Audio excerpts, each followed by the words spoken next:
Okay, a fun time as the Lions go against the Giants in a joint practice, which has kind of become a thing, and excited Yeah. to see how the Lions did, basically, right? You're just Yeah. trying to going against somebody else. So it, we'll start with this. The Giants admit, and I went and found this basically on a Giants website, and Great. they admitted, both the reporters, the team, you can tell that the vibe was really like, let's see how we stack up against the NFC's best. Yep. And so the Lions are actually the real deal. The Lions are the measuring stick. So Craig, as we've now followed this team, I mean, forever, but really on this channel since 2021. And now to see them, they're the class of the NFC. How Yeah. does that make you feel? What just seeing other teams talk about us in such a positive way is pretty cool. Yeah, it's funny. Before we actually were coming here to record, I was just mowing the lawn and I'm listening to a podcast and I'm thinking about our roster. I'm thinking about our depth and I'm thinking about the reports that we're hearing out of this joint practice. And I'm like, this is a really good team. I kept predicting 11-6, 12-5 this year because I'm afraid, right? 11-6 seems safe because, I have some of that SOL syndrome. We are the number 1 or number 2 team in the NFC this year based on our roster, and we should expect big things. I understand we have the most difficult schedule, so if that means we finish 3rd or 4th in the NFC, that's fine. This is a good football team, and I think as Lions fans, we're not used to that. We haven't seen that. When was the last time we saw this, Chris, where we had 2 back-to-back good years? It just doesn't Right. happen. Never. And, Yeah. and it should. And that's the little things. When Campbell's like, how are you approaching this year? He's like, the same as we've approached every year. I love hearing that because that's what leads to success. And then when you hear other people, beat writers, Giants, talking about how our team is the real deal, it makes me feel much better. We weren't hearing that even last year in joint practices. No, we were the Giants. Where the Giants like, hey, in this article, it was like, man, They were coming off the playoffs. Yeah, the big bad Lions are coming in, and it said the Giants didn't flinch. The Giants, right? So they're responding to us, and that's what we were doing last year. Remember, we had the joint practices with like the Colts. I don't know if that was last year. The was like, let's go. How do we fare? Like, yeah, are we hanging? Are they hanging? And it was just this weird. It's like, no, we are the. By the way, we didn't hang with the Colts, just in case anyone was wondering. Yeah, and I just love seeing how. We just in another note just really is like how we're practicing. So that's been a really big thing, kind of because so there was this really dial down thing, right? I was a big fan of this, and I thought that I wouldn't even hit ever, right? And just like don't even your touch each other, stay healthy, don't even touch, don't even look at each other. And Dan Campbell's actually gone the other way, and so these joint practices, they're playing hard, they're physical, and it makes total sense. And actually more teams are going to it because the Lions are so physical and really good. So it's not just our talent, but it's the way that we're doing it. So yeah, thoughts on that. And that's what's building our talent, right? And that's the thing. Jack Campbell had an interview, which is Dan Campbell reincarnated, right? And so, I mean, outside of he's not as intense, but like same mindset. And Jack Campbell was quoted being like, yeah, I guess, things got chippy. There were 8 to 10 skirmishes in this practice. Did you know that? No. In day 1 of practice, 8 to 10. That's what the Giants beat reporters said. That's what the Lions beat reporters said. 8 to 10 skirmishes. And Jack Campbell's like, this is how we practice every single day, whether we're playing against each other or another team. He's like, this is how we practice. And he kind of left the door open because he's not going to say a mean word about anybody. That's not who he is. But he kind of let the door open to let you know, like the Giants, it's almost like they kind of got slapped in the face. Like they didn't know it was coming. And it's like, this isn't their usual intensity. And everybody's talking about the intensity at practice. And Jack Campbell's like, this is what we do every single day. Crazy. And that's how you stay ahead of the competition. Yeah. And that's where we see that development from the second year to third year to fourth year. Liam McNeil's, Aiden Hutchinson, even like he looks completely different. And we saw clips throughout this of, man, the one-on-ones. We're not the like trying to like you go back to the 2021. Well, you can even go back last year to like Vildor, and it's we love Vildor. I don't know. We have a special place in our heart for Vildor, but I respect that man. Yes, there's those certain players that it's like, boy, we're just not athletically there, the whole thing. It's just going to be tough. It's going to be very difficult. Where now you look around, there's none of those holes. We are not only good, not only just level, but a step ahead, and they're trying to figure out where they stay with us. Can we talk about that hole for a second? Mhm. Terry Arnold in day one of joint practices was evaluated for a concussion. He may or may not have a concussion. And so it's just like, oh, what would we have done last year if a starting corner went down with a concussion? Like, it's over. It's over. Yep. We're done. Like, Kindle Vildor goes down, and it's like, who is this guy? Like, what practice squad did we pick him up from last week? Whoever Yes. was replacing Vildor. And instead, it's like, here comes Enos Rakestraw, and who we drafted in the second round. And he comes in and he's making plays, he's playing on the outside. He's playing on the and he started a beautiful thing. Yes. And let me show you this. Oh, you kind of froze on me. Hopefully I still got you.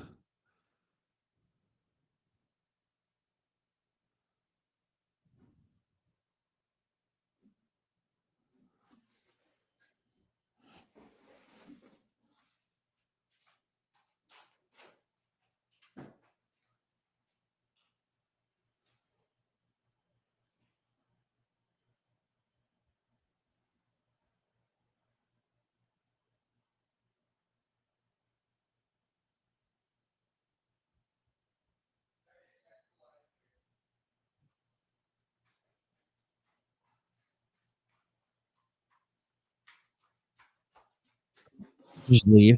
Just Oh, go. I had a little situation there. I'm back. So did I. Whoa, we're back. Nobody leave. Nobody get out of here. Like, I completely left the studio because both just started spinning. You had that too? Yeah, here we are. We're back. Nobody leave. Thank you, Okay. Charter Spectrum. Here's what I was saying earlier.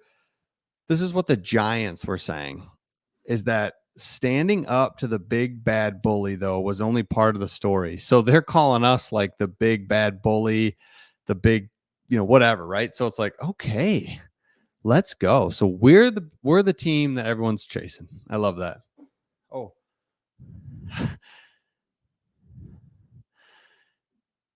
Yeah, it's weird. I thought it paused. He says, "No, we're still here. We're still here. We're hanging." Um Oh man. Is it good on your end, everybody? Because it feels good here, but I don't know if you can see me. I don't I know. don't know. Hey, Greg. Maybe it's not a Charter Spectrum issue. Maybe it's a StreamYard issue. Yeah, I think we're good. Okay, we're good. Okay. So Let's just say we're good. I was saying that in this article right here, it just says, they were calling us the big bad bully, like Yes. standing up to us. Like, it's just kind of weird. It's unbelievable because you said it. It's not that we're good. It's that you saw this in the Stafford years. We'd win. In 2014, we make the playoffs. 2015, nothing. No. And even those wins, and it's so funny. I was telling you about this, but there's been on YouTube this channel that I've found where it shows full length games, and they're all from the 2012 to 2016 time frame, and it's all teams. Interesting. Oh, it's epic. You got to watch it because you can just fast forward real quick. Just get to the end. Every Lions game is just, it's like, oh yeah, I remember this. Week 12, you're dying. You're like, how are we going to pull this out? And the whole thing. How are we going to do this? The thing that I love is that you're watching a YouTube channel that has full length games, and we, through this channel, have a subscription to NFL Plus, which has every single game since 2009. So, but congratulations on finding the YouTube channel as well. Yeah. So, no, we're the team. Everyone's looking to get to us. I love that. It's perfect. All right. So we know that we're the dominant team going into it, but can we switch gears a second? Yeah. All right. In day one of joint practices, we've heard the hype throughout the 10 days. We heard it through OTAs. We've heard it through the 10 days of training camp. We've heard it from our own beat writers. Now we're starting to hear it from beat writers of the other team. All right. Jameson Williams, JMO, is going to be a problem for other teams this year. Chris, can I ask you a question? And then I want you to ask it back to me. Are you ever going to get sick of hearing the hype about Jameson Williams, or are you sick of hearing the hype right now? No, I'm not sick of it. And I think it makes sense why we keep having the hype, because it has been a slow burn build where it's like, oh, he was this and then he was this. And then it's like, it's still there. And you can see every time he touches the ball, or when he touches the ball, those electrifying times, it's like, dude, what if he could just play wide receiver? He's yet to just be a wide receiver. It's been touches, it's been this and that. And what if he catches a slant and takes it? So nope, not tired of it. I love hearing about it, and I do think there's a reason for it, because he does still have a really, really high ceiling. How about you? Yeah. Thank you for asking. Not like I made you ask or anything like that. I cannot get enough JMO news right now, because year one, I was skeptical. And I think if you remember back, it all started with the draft. You remember that when we traded up to draft him, they're like, how are you feeling? You just got the Lions traded up to get you. And he's like, I don't want to talk about it right now. And it was just like, what's up with this guy? Yeah. And then he comes to Detroit and he has some good interviews there, but then he's hurt. He's still hurt, right? And it takes him a while to get healthy. And then he has the gambling thing. And we're sitting here and I'm just like, I didn't believe it year one. I didn't believe it year two. I believe it now. Like, I really do think if this guy can stay healthy, I know now I'm being you, Chris. You're the injury guy. You're the can they stay healthy guy, right? But like, if he can stay healthy, because that's been another issue of his, is his hamstring. If he can, and ankle, if he can stay healthy, like, I'm full in. I've bought it. And I don't want to say what I'm about to say next, because we're in a fantasy football league together. I'm going to draft this guy in every stinking fantasy football league I can, because you can get him in like the 14th round right now.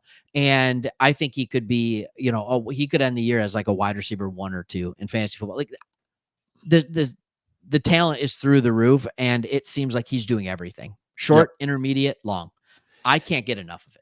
No, and this is what they said in training, or in this joint practice, was that Goff hit Jameson Williams, who beat Cordero Flott on a deep ball for a score in the later team period, and the Lions running game had plenty of success. Williams had a strong day, burning the secondary on multiple occasions, and later logging a touchdown in the red zone. So after burning Flott, though, Williams appeared to wave to the defenders. He ran into the end zone. Oh, jeez. So there's some interesting things there. 2 things. Number one, this is what he's going to punt it every time he gets a touchdown, by the way. Yeah, is that he keeps scoring. He keeps scoring. And it's like, dude, how? Like, he keeps the highlights. Like, this is a real thing. And then, then he's got so much energy. It's a little... I love it. I do, but I'm almost like you said, he punts the ball, he throws the ball, he's just, boy, he's wound tight. Love it. Love it. Well, and not only that, but one of the skirmishes, he kind of escalated. So I guess what happened was a rookie defender, after the play was over, went and punched the ball out of St. Brown's hands. This is coming from Colton Pouncy of The Athletic. And the play was clearly over. And JMO came over and took exception to that. He wanted to back up his teammate. So he then pushed that corner. And then all of a sudden you had 50 players in a pileup. Yeah. Like, what are we talking about here? But I love that. Like, JMO coming to the defense of his teammates. This guy that in year one and the beginning of year two, who did JMO care about? Right. Himself. JMO. Yeah, that's it. And now it's sitting here. He's coming to the defense of his teammates. He's excited. He's ready to play. He's still got another 3 years on his rookie contract. Can you imagine what St. Brown and JMO, if JMO ends up being what he should have been as, what was he, pick number 12? Yeah. Something like that. Like, can you imagine what this weapon is, like, what this is going to look like? If he is a consistent 1,000-yard receiver from this point out and a deep threat, even if he's Deshaun Jackson, who is a great deep threat. Right. Like, be Deshaun Jackson. Like, be Deshaun Jackson. Like, I'm not saying Deshaun Jackson was the most polished route runner of all time, right? But like, I'm not saying he's bad either. He was very good. But if he can be that with his speed, oh my goodness. All of a sudden, like, why isn't this the best offense in the NFL? Why? Yeah. And that's what is really exciting, is we keep talking about their JMO, just play wide receiver, get those opportunities, catch those, because, man, you see it with Tyreek Hill, you see it with these speed guys, when the offenses can really understand, and Ben Johnson, we know, of course, is going to understand this, but like, when you can push them deep and really run, and like, they run like 20-yard curls, and it's it's hard to get there and develop that. But what you can do is like, man, we need 20 yards or, just 1st and 10. I don't care. Just, hey, anytime. so you're pushing back. And that's the biggest thing we saw with JMO last year was he was the clear space guy and never really got him the ball. But man, you throw one ball up there. Ooh. Now teams, they're just back, man. And so to see that he burned the Giants twice, it was really good. And then the other guy, let me show you this. David Montgomery. Before you go on Montgomery and Fountain, I got something for you. Yeah. Okay. I'm so sorry. But like we always talk about how he wasn't a team player. Last year, all he did was run go routes and block.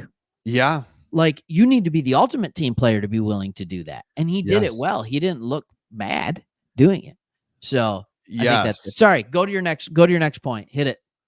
No, a couple guys. David Montgomery, who I think is severely underrated. I thought that when we got him, I was like, are you kidding me? We got David Montgomery. He had a really good game. And then Jefferson, who we continue to talk about at the running back position, continued his upward trajectory, getting reps with the second team. And there he is right there showing the burst. And that's what we keep hearing about with Jefferson is he's got a burst. So when you see Montgomery, Jefferson, thoughts on that? Yeah. My thoughts on that on Jefferson with the burst is I didn't know he had it.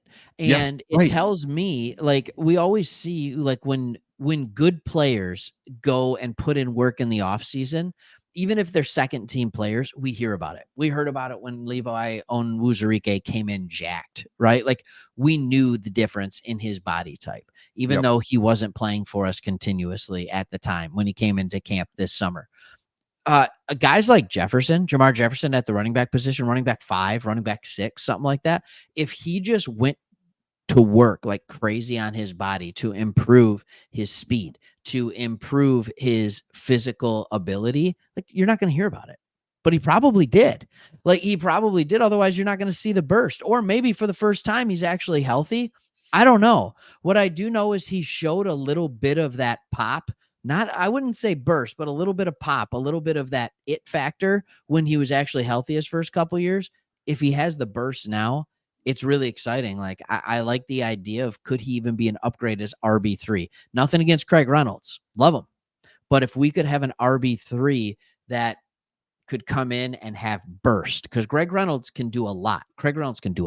Burst is not a word you will use with Craig Reynolds. That's right. And now I did see all the beat writers and everybody that's at camp constantly or consistently, they had to do a little predictor and they have Craig Reynolds making the team. And so he keeps surprising me. He, like you said, he's really good, but at the same time, that burst and explosiveness would be great to bring somebody in and have that. So I saw that same thing, and half were Jamar Jefferson. And last week it was like nobody thought he was going to make the team, and then a week passes, and all of a sudden it's 6-5. They think he's going to make the team. He's going to make the team. I know. So I love it. Okay, can we switch gears? I'm happy to. Let's do it.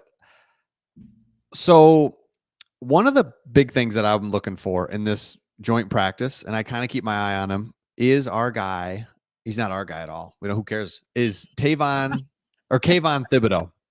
Kayvon Thibodeau, remember, it was like, do we take him or Hutch? That was the big question. I think it was just him because we didn't think Hutch was going to fall. And then all of a sudden, like 3 days before the draft, it's like, they're not going to take Hutch. The Jags aren't going to take Hutch. And so you're like, what's up with this? So there's highlights out there of Kayvon Thibodeau going against Taylor Decker. And so Taylor Decker, we would all say, is our second best tackle on the team. So like, all right, let's see. And from what I could tell, Taylor Decker was just stonewalling Kayvon Thibodeau. So that tells me two really positive. Well, let me ask you, when you hear that, are you more like, let's go Taylor Decker, everyone's like sleeping on him? Or are you like, man, Thibodeau ain't all that? Where do you go when you hear that news? Can I cop out? Oh boy, say both. I do both. But I think Thibodeau is good. I don't have any problems with him, but I know his motor isn't always consistent. So I don't know what his motor was in practice. When I hear that Taylor Decker locked up a top, even if Thibodeau, if you think he's a top 10 edge, I don't think he is. I think he's a top 20 edge. Like that doesn't surprise me because I think Taylor Decker is a top 10, top 15 tackle. So it doesn't surprise me that he does it. But When I hear he's doing it, does that make me happy? Absolutely. That means that he's still hungry. He just got that big contract extension. Taylor Decker is here to win a Super Bowl. He Mhm. thinks that this is his best place to win a Super Bowl, which is crazy to think with the Lions, and even all that Taylor Decker has been through with this organization, and the ups and the downs and the downs and the downs. I love Taylor Decker being like, nope, I'm going to hold down this left tackle. But do you remember 2 years ago? I think it was it 2 years ago? Was it 3 years ago? We were in like week 16 of the season and Taylor Decker had not given up a sack. Right. I remember something weird like that. Yep. This is who he is. He does not give up sacks. When he is fully healthy, Taylor Decker, he is an elite pass blocker. And that's why he's still on the left side. And yeah, no, when I hear that, I love the Taylor Decker because he does. He is a very good left tackle, franchise left tackle that everybody's looking for that we've had. And now he got overshadowed by just the Lions' problems there from, when he was just kind of getting into his prime. Then it's the Matt Patricia stuff, and it just never really. It was just a whole mess. So you never gave him the credit due. And then it did feel like he had a little bit of an injury thing there for a couple years where it's like he just was not consistently on the field. Back, Then ankle. you get Penei Sewell. It's like, all right, Penei Sewell's actually going to be the left tackles because you suck. And it's like, no, he is unbelievable. And Penei Sewell, who is probably, you could argue there's Trent Williams and then him, like the best tackle in the NFL. And he's on the right side because it's like, we have it set. So when we talked about the best offensive lines, we have got, the best tackle combo in the NFL and the best center. So it's like, okay, like this, but he is the big piece that we don't talk about enough. And so Taylor Decker going against a young buck, rising star defensive end and being able to just stonewall him. Does it ever feel like when you talk about the Lions offensive line, we say we have the best offensive line in football? And why do we say it? Because we have 3 elite players at the 2 most important positions. You have the 2 tackles and the center. Yep. And you're like, yep. And then we fill them in with good guards, veteran guards. And so I think we always ask ourselves, do you ever think to yourself in the back of your head, like, but is Taylor Decker elite? Like, right. Is he? But when you look at his career, he absolutely is elite. And that's playing for multiple coaches. That's playing in multiple schemes. And, you were talking about some injury stuff that was happening to him and all of that kind of stuff. To me, all I see is a guy who's consistently been a great pass blocker his entire career and a good run blocker. Mm-hmm. All right. You like PFF, right? Yep. So some people watching don't. Can I just throw some numbers at you real quick? Oh, yeah, absolutely. Let me do it. So PFF, he's been playing since 2016. Here's his pass blocking grades on PFF. 82, 73, 80, 76, 85, 84, 76, 80. Like, he's just a good pass blocker. That's what he is. Great. And I do like PFF for offensive linemen. And Chris, you say this all the time. You say it all the time. Like, yeah, I can watch David Montgomery and Jahmyr Gibbs. I can watch Goff really easily. I see what St. Brown's doing. How often when the offense snaps the ball, you're like, Taylor Decker, where you at? What are you doing? Right. Like, what are you doing? We only notice Taylor Decker when he messes up, but I haven't been thinking about Taylor Decker very often. Yeah. So no, absolutely. And so speaking of that, here's a couple of our. So this is Colton Pouncy, who's on the Lions beat, and then Dan Dugan is on the Giants. And I thought this was interesting. This is the most physical practice I've ever seen. Said both of them. And so again, this goes to our offensive line and hardening. And Dan Campbell talked about this is putting a load on their bodies. And so the offensive line, especially though, to be ready for the season, because remember, we play Sunday night against the Rams. Like, talk about just, that's a good team, and it's week 1, and it's like, all right, here we go. There's no 1:00 game against the Jaguars. I don't know. It's just like we got to get ready as where I'm going with this. And so to see that and to see the offensive line, where were you at before Dan Campbell? Were you like, hey, rest guys and let's just stay healthy and let's work on mental? Were you more on that side, or was like, man, let's physical in practice? Where were you usually? Yeah, I was. I think you need to be physical. Mm, I really do. And I think you need to start physical. I think you need to ramp it down. I think you need to slowly ramp it down the last couple weeks of training camp. And then to get the bodies healthy for the yep. regular season. Um, I know this sounds really weird. I was always on the more physical side because if your body's not used to being physical, it's going to get hurt. Mhm. And I think we've seen that because a number of players who have contract holdouts, they're not playing in the preseason, they're not participating in practices. What happens? Soft tissue injuries. At the Yep. beginning of all training camps, what happens? Soft tissue injuries. And so if you are having a physical nature to the practice, when you then hit the regular season, your body is ready for it, because at least in training camp, you can set your schedule in a way where your body has time to recover. And so I've always been be more physical, especially early on, get the body ready for it, get it hardened.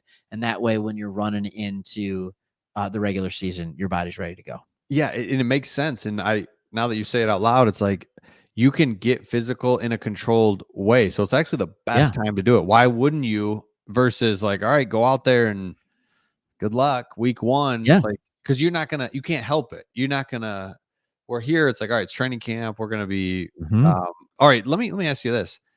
We did a video on this. Be looking for it, but just in the last couple minutes here, we Yeah, it is this is coming. a big deal. So if you haven't heard, he's sick.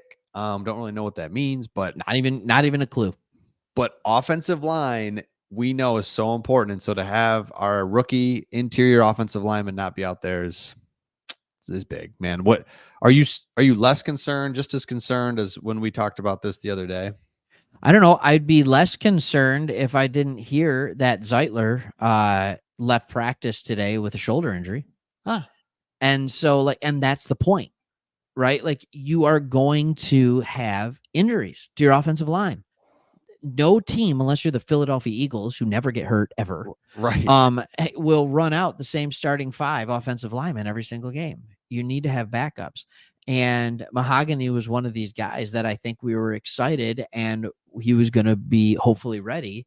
And now he just won't be. Like, if he can't get there, and who knows what he has. Like, what keeps you up for weeks, Mono?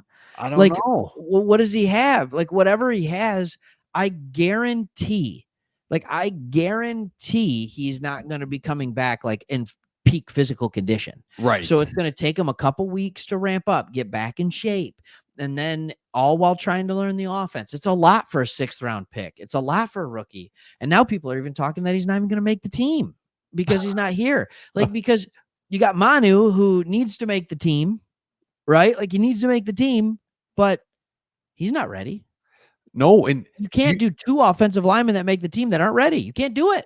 you make a great point that I don't think we think about enough. There's some ways around it. Kinda you can put guys on IR. There's like weird stuff, but at the end of the day, it's not that hard. It's like this Right. isn't a farm system. If you release a guy, he's free to go wherever. If he's on your practice squad, someone else can pick him up. Now the rule is if you take someone from a practice squad, they have to go on the active roster. But still, it's like I'll just put him on the practice squad. We See, took a 4th round pick on this Manu guy, and it's like we can't just sit on him and just be like, hey, just hang out, man. We'll get you in. It's like no, another team can come grab him and longest put him 3 on. days of your life. Yeah, so same with this guy. You could just hold them just to have them, but man, there's not enough room on the roster to just have 2 rookies that you're like, man, I hope we can get them. So again, I think there's some things you can do. There's IR designations. You can keep them around and get creative with it. But man, it's not that easy either. It's like, Yeah. Okay. So let's say he's not feeling better, and eventually you just put him on the 4-week IR to start the season, right? Well, that takes care of the roster spot because you don't need to spend a roster spot on him anymore. But he also can't practice for that 4 weeks. And so that means right. at some point he's coming back and he's going to need to take a roster spot. The math doesn't really add up. No. So it's going to It be, does. It's going to be tricky. So, like, even if you keep 9 linemen, which is a lot, right? 10, right? So if you keep 9 linemen, who are your 2 extra? Sorsdal and I'm not saying that's bad. I'm not saying that bad. I think he'll be fine this year, right? I think he's going to be a competent backup this year, and I think next year he might even be ready to be starting at some point. But I think it's possible, or at least be a really good quality backup. And then Iwasika, I don't know. Like, are you comfortable going into the regular season with only 7 offensive linemen that are competent? Dude, I know. I always just assume injuries are going to happen, and like I said, I get yelled at, and it's like, but they are, especially on the offensive line. But yeah, it's going to be interesting. So I don't know. Let us know your thoughts in the comments. We talked about a lot just now, but it's just fun to talk about. Fun to see that the Lions play so hard. And is that a picture with you and Darius Slay out on the street? Yeah, that's definitely not me. Wow. Just kidding.